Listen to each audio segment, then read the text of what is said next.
Well, I just wonder if this t-shirt is an expression of your heart this month. For many, it is a season of insane spending. I have yet to unpack a little plaque I bring out every year. It says, on Visa, on MasterCard, on debit. The potential setup for a debt-driven new year.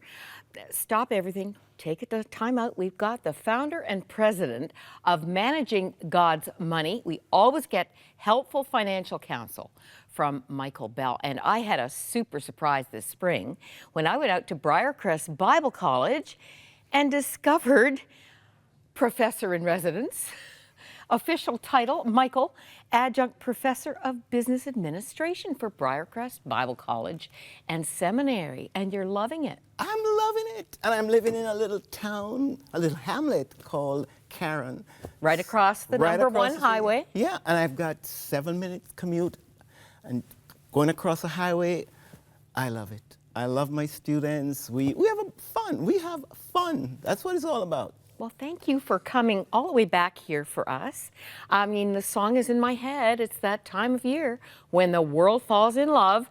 And as our hosts have already alluded to, sometimes we let our emotions take us to dangerous places in the giving season. Yeah, you know, the thing we need to look at is, in my opinion, what is Christmas spending? Define, what is Christmas spending?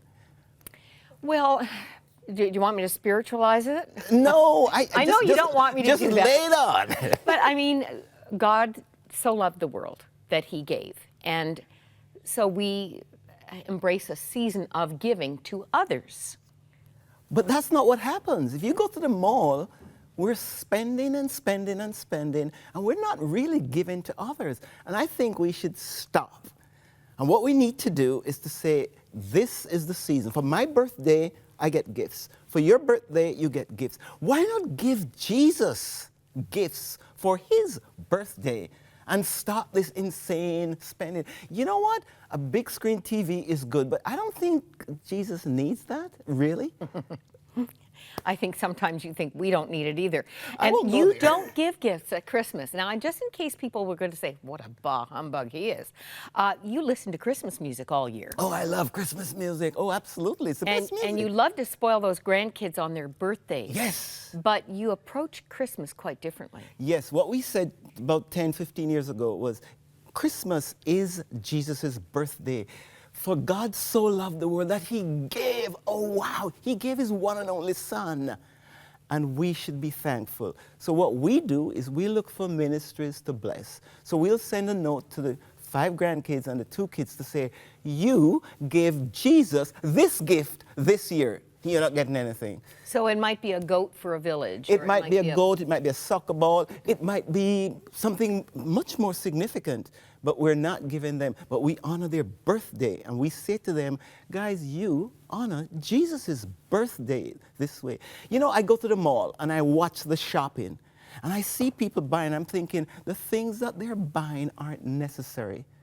So you need a new curtain to have Christmas dinner for somebody you don't probably like? Why are you doing that? Here's a performance pressure. I've learned a new word, Michael. Okay, stuffication.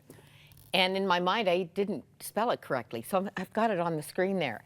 The fact of being overwhelmed by the stuff one has bought or accumulated. This is a cultural phenomenon. It really is. It's a trap, isn't it? It's a trap. But society, we should start by looking at society. 70% of this society is driven by consumer spending.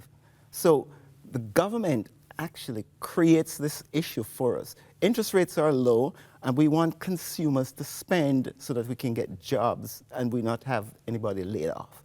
The challenge that we face is that it has to stop sometime. The other challenge we have is that it's very cheap to get money. It's very easy. Credit is cheap. We have access to money. And we don't budget. People don't understand what a budget is. People think that a budget is a constraining tool. A budget is your best estimate of how you're going to achieve goals in the future. Mm-hmm. And the reason we should budget is so that today we could see opportunities that might arise, that we could take we could actually experience, or we could see challenges that we might want to avoid. Well, let's go to Christmas. Yes. 2015, 39% of Canadians saved through the year in anticipation of Christmas spending. Yes. That's impressive. And the average spending, by the way, was $766 Yes. on the part of adults. This year, 29%, so that's 10% less, have budgeted for Christmas spending. Yeah, and the challenge is what that stat doesn't show is how many people are going to stay with the budget. Because you go into the store and we generally let the store 5% off, 50% off, buy now and pay 2 years from now and so on. And we spend. You know what? I love this Warren Buffett quote. Yeah, I love Warren this. Buffett says, don't spend and then save. Save and then spend. In other words, spend after you have saved. Society spend, and if there's anything left, we save. Okay, now I've heard you on credit cards before, and I think you'd like us to cut those in half. But we have all of these other options now, you know, the smartphone apps and just online purchasing. It's just fingertip stuff. That's got to be getting us in deeper trouble than ever. We spend about 30% more when we use what I call invisible money. Because you go online and you say, check out now, and the money goes. It just goes. From where? From a bank to the other merchant. And the bank comes at you, and you get another credit card. And then you use a minimum on this one, and so on and so forth. What we need to do is to stop, and we need to have a spending decision process. We should have a process that we spend before. We look at before we spend. So I came up with this thing called the planes process. So I'm saying, if you're going to spend, stop and ask yourself 5 questions. First, P, plan. Is this spending planned? Second, will this spending increase my loans? Third, is there an alternative? And by the way, there's always the alternative of not spending. Okay, one year, our gift game, we said, everybody make a gift. Totally, right. Very interesting outcome. Is this necessary? And then finally, is this the most effective use of God's money at this point in time?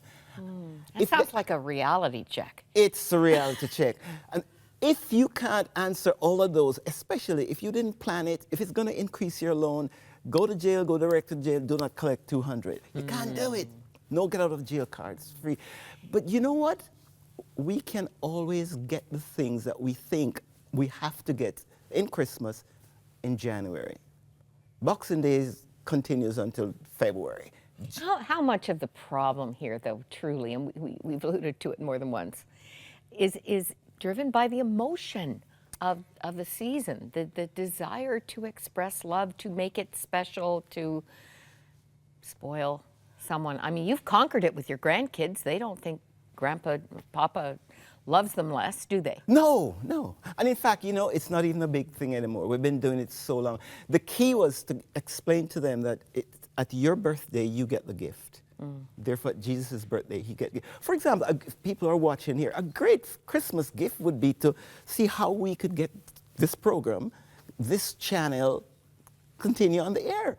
That's giving a gift to Jesus. This is not a plug. This is just saying intellectually. How sweet. You're talking about a financial gift at Crossroads. But I'm just saying, I'm not plugging it. I'm saying that's another area that could receive a gift as Jesus' birthday. That's what it is. But here's what I think. I think there are 3 things we should look at. We must separate wanting something and having the means to afford to get that thing. So we need to change the sofa, we need to put new curtains in. So that's fine. Can we afford it? And how do you define affordability? Affordability means I should not go into debt.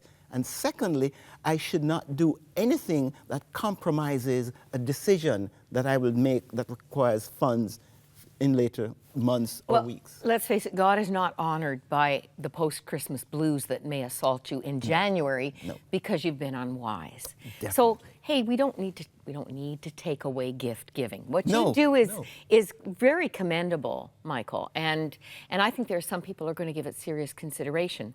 But for those who really enjoy giving at Christmas, giving to one another, Yes. we've just got to not lose our minds. Yeah, you know what I suggest, there are lots of people, and nothing is wrong with that. I'm saying if you're going to give, have different approaches. One approach is to say, it's not the value, financial value of the gift. So let's say there are 10 people I'm going to give gifts to. So you know what? We're going to have something $10 max each. Or I'm going to write a note. Or I'm going to do some chore for you. But let's fix something and don't deviate. What we mustn't do is let the merchant decide how much we should spend. So be careful. Don't go, huge point, don't go Christmas shopping without a list, without details, and never exceed that list. The list isn't the money, the list is the item. So if you have 5 items, $10 each, you go on this first item, don't spend more than 10. Second, don't spend more than 10, and so on. You've got to be disciplined because the seductive advertising is going to get you. Yes, we've touched on those pressures. The advertising, the ease of purchasing, especially with modern technology, and miswanting. There's a new word, miswanting. Yes. You've touched on that. Accountability. During this season, ask someone to hold you accountable to your spending plan. Do a spending plan, not more than X, and ask somebody to hold you accountable to that. Accountability is huge. Now, you've touched on where I was going next, and that is tradition. And maybe it's the gift game, or maybe it's just the expectations that need to come back to something more reasonable. You had a discussion with your family members. Yes. And everything was agreed upon and understood. Yes. I think there are some families that need to have a discussion. Yes. So that you don't have that pressure of, oh, you know, who's going to outdo whom this Christmas with the gift? Or, you know, maybe we just need to lower our expectations because this is what we've always done. Yes. Let's just get real. Some other families I know, one of the things they do is they rotate. Each year they say, okay, 1 or 2 people only will get a gift. Yes, or draw a name from a hat. Draw a name from a hat. And this year you're buying for Aunt Susie. Yes. And Aunt Susie's buying for Fred, and everybody gets a gift. Yes. But we don't have to buy for everybody. But the other, probably the most significant part of debt during Christmas is upgrading. New curtains, Because the neighbors are coming in? People who generally we don't even like. So we're creating this impression of being wealthy, living above our means. Remember, one of the challenges, we like to keep up with our neighbors. And I love what the late Adrian Rogers said. Just when you believe you're going to upgrade to match your neighbor, the neighbor upgrades. Yeah, It's a never-ending Keeping thing. up with the Jones. Keeping up with the Jones. It's tough. Well, It's Michael, tough. you've given us a lot to consider, and there's still time. There's still time. Lots of people have not conquered the Christmas shopping challenge yet. Yeah. And this is not to take away the joy of the season. It's really an investment in joy in 2017. Wouldn't you say, Michael? Yes, what you should try to do is to try to enter January joyfully as opposed to with regrets, because many people will regret. The other challenge we should be careful of is having a big item purchased this Christmas and not paid for in 2 years.